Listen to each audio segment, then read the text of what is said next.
So there you have it.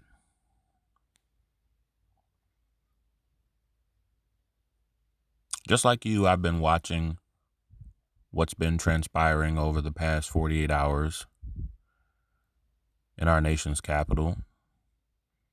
And I wanted to give it some time before I hopped right on it to allow the fullness of it to transpire, to get some perspective, to take in all the different images from the different capturings of cell phone cameras that trickled into the public sphere as an event is happening and after it's happened. And there's a certain level of closure to the event, and so now I want to talk about it. And we've seen everyone discuss the particular angle that is obvious to anyone who has paid any attention to what's been happening over the past 5-10 years with all the civil unrest on the left, from police brutality, everything that transpired back in Charlottesville 5 or so years ago, everything that transpired even last year with the George Floyd situation and other events of African-American males being brutalized by the police and the protests that ensued thereafter. Historical protests. Now, here in 2021, we're at it again from the right, from the Republican right. Now, again, we see that angle that everyone is talking about, that if these would have been black people, it would have went different. We see now there's a new catchphrase that we're not asking you to shoot them like you shoot us. We're asking you to not shoot them like you don't shoot us. I like everything that everyone's talking about. But let's come from a different angle today. Okay? Let's look at this from a different perspective. All right? Let's pan out, get a panoramic view, and really understand the true spectrum of what's going on. Okay? Macro. Now, civil unrest is something that's happening all over the world. If you paid attention as 2020 came into play, everything that was happening in 2019 in Tokyo with the totalitarian government trying to take over in that area where the people had claimed or had enjoyed a certain level of sovereignty. And we see civil unrest throughout all of the emerging world. Now, here in America, we've been seeing civil unrest for quite some time now. And I want to put things in this proper perspective. Let's talk about the human brain. Okay, because we can fight about the left, we can fight about the right, we can fight about Republican ideas versus Democratic ideas. We have to realize that when you talk about the left wing and the right wing of our government, you're talking about the same bird, one bird with two wings. And so all we're doing is flapping our wings and we're not going anywhere. We're not rising off of the ground, lifting, levitating, and floating and flying because we're too busy fighting each other.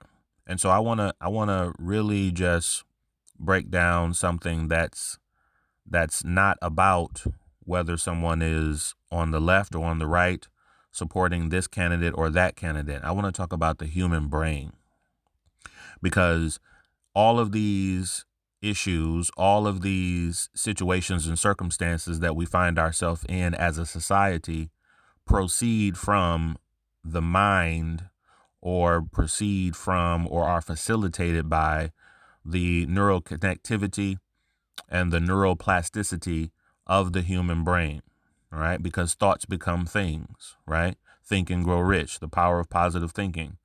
It's not just the power of positive thinking.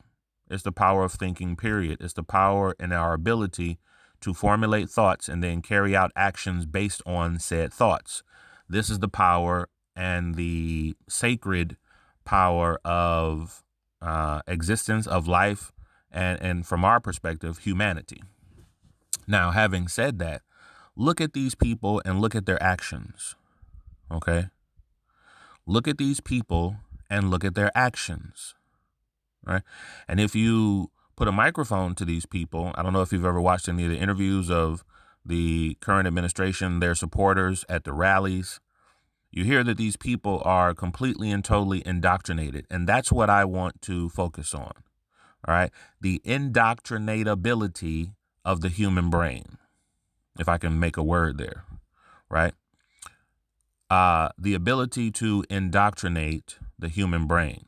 You see, the human brain is just like a computer. And when you're born, just like a computer, it comes with certain programs that are already loaded up into the hard drive. Okay. And it can do some simple functions, right? But if you want it to do more things, you have to upload new software into the hard drive so that the computer can operate said software and perform more tasks, right? And so the human brain is very similar. When we come out, you know, we can do certain things. We can operate in certain ways. But if we want to become more complex and more powerful, new information has to be uploaded.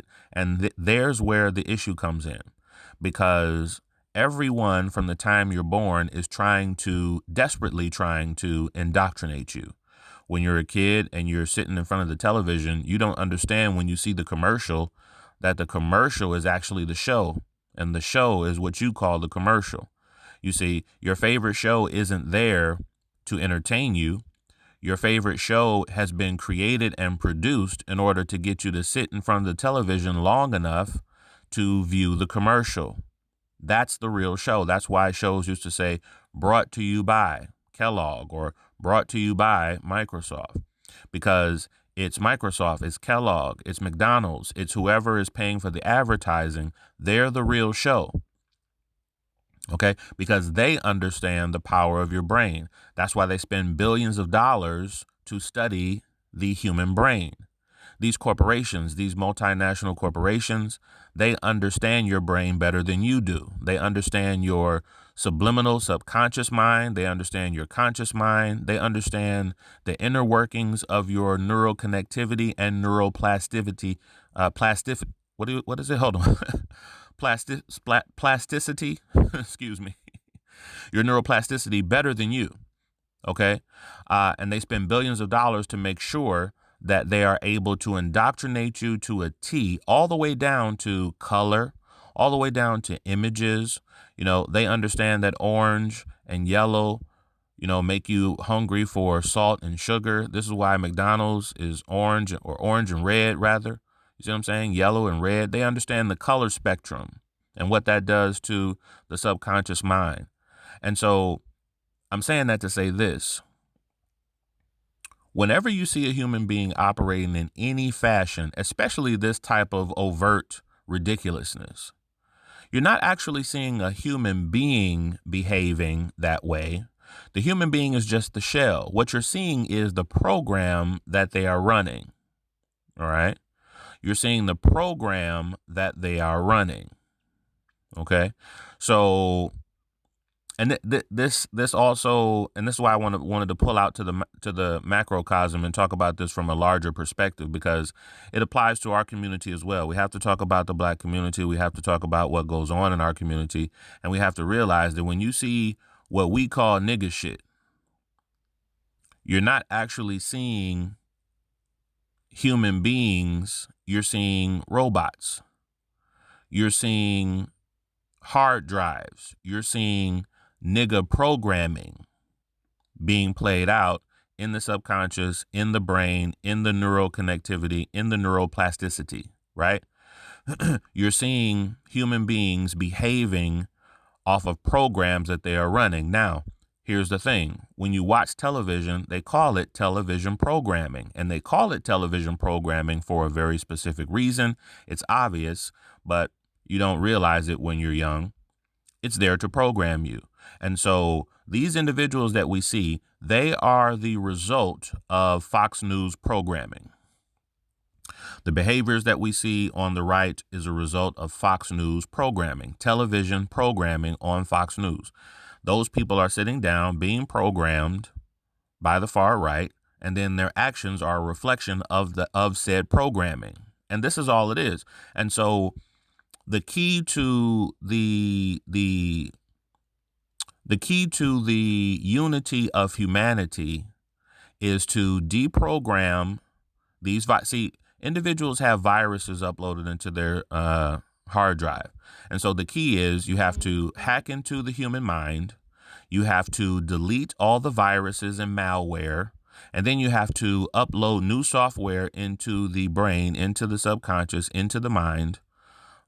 You see, and then when you have a new program running, you get new behavior. And that's the same even with your own individual life. You have some programs, you have some viruses, you have some malware that's been uploaded into your consciousness, you see, by programming, no matter whether it was family, television, the culture, music, hip hop, whatever it is. Something has indoctrinated you, many things.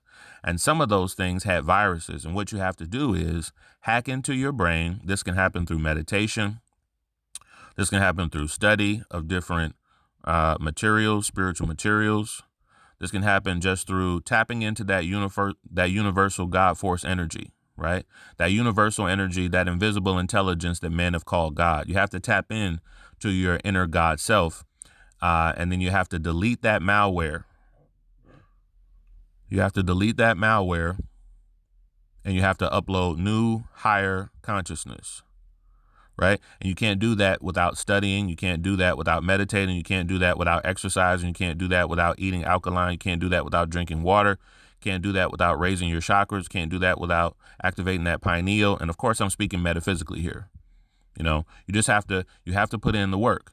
And so again, these people that we see here, those people eat at McDonald's. Those people you see hanging off of the walls and stuff, those people eat fast food. Those people watch Fox News. Those people allow themselves to be indoctrinated, you know, and that's why we see the behavior. So when we see quote unquote nigga behavior in our neighborhood, amongst our community, I don't want you to see niggas. I want you to see nigga programming.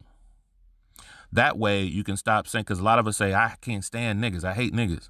No, we hate nigga programming. We hate the behavior that is a result of nigga programming, you see? And what we have to do is we have to hack into the minds of our youth. We have to hack into the minds of our people. We have to delete the viruses that have been uploaded into their consciousness. And then we have to upload new, higher consciousness software into their database, and then we'll get new behavior from those quote unquote niggas. You see what I'm saying? And so society needs to do that, and then each individual has to do that for themselves. You see?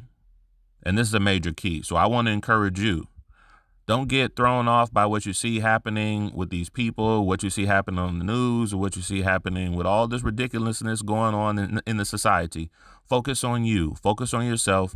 Focus on your brain, your mind, your mission, your goals, you see, because that's what's going to lead you to your promised land. Okay? And I just want you to remember, when you see these people behaving, any kind of people behaving in any kind of animalistic way, any kind of crazy way, all this madness that we see, don't see people, see programming. Understand people as programmed bots that are operating off of the programs and viruses and malware that have been uploaded into their consciousness. And you're doing the same. Okay? So upload peace, power, prosperity. Upload health, wealth, knowledge of self. Upload, freedom, justice, and equality. Upload higher, consciousness, enlightenment, get rid of your ego, tap into that inner self, activate that Zen, activate that God consciousness. You understand me?